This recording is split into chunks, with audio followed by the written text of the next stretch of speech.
konsistensi internal itu adalah single trial administration. Artinya, individu cuma satu kali dites dengan satu alat tes di satu waktu. Terus gimana total skor tesnya? Kan cuma ada satu. Nah, total skor tes itulah dibagi menjadi 2 bagian ataupun beberapa bagian, tergantung pakai rumus yang mana. Kemudian dikorelasikan.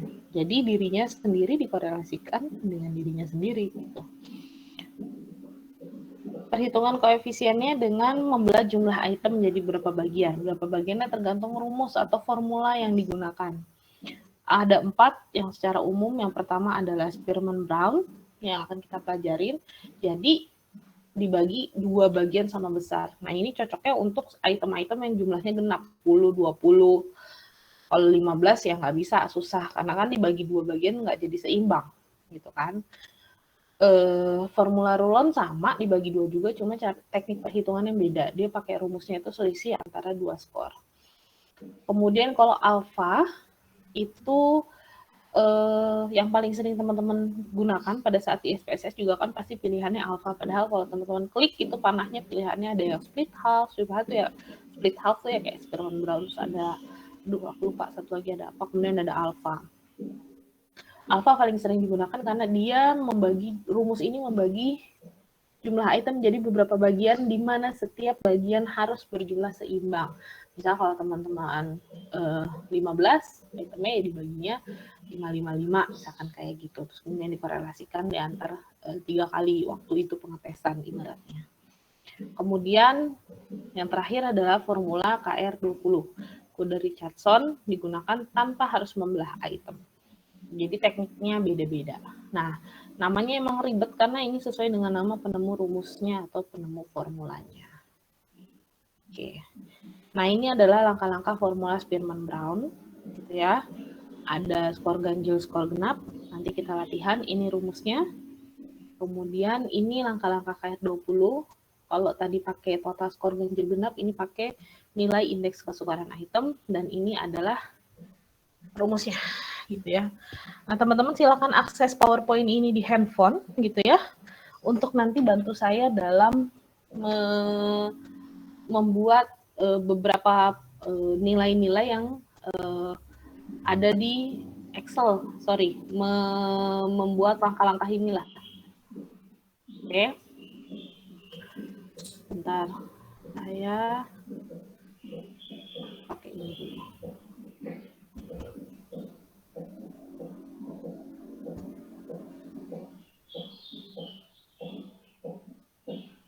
Sudah bisa terlihat Excel-nya? Bisa, Ibu. Nah, ini kan yang kemarin kita kerjakan ya. Nah, caranya adalah langkah pertamanya kita ngapain? Copy paste ya ke lembar kerja yang baru. Copy, kemudian kita paste ke lembar kerja yang baru. Kalau sudah, langkah berikutnya apa? Untuk rumus yang Spearman-Brown dulu, coba kita kerjakan. Langkah berikutnya apa?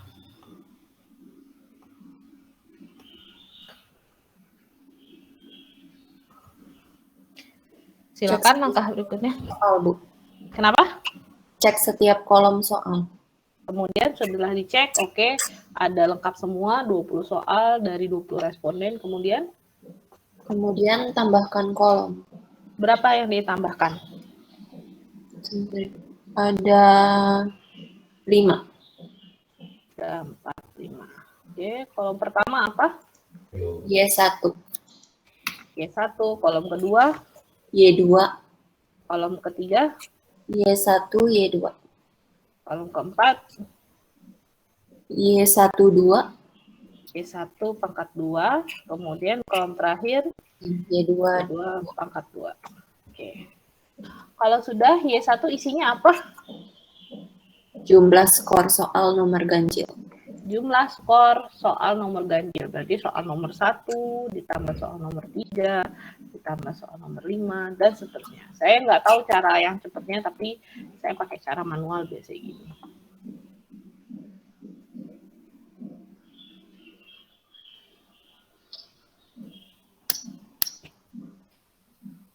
Kemudian Y2-nya berarti jumlah skor soal nomor genap. Nomor genap.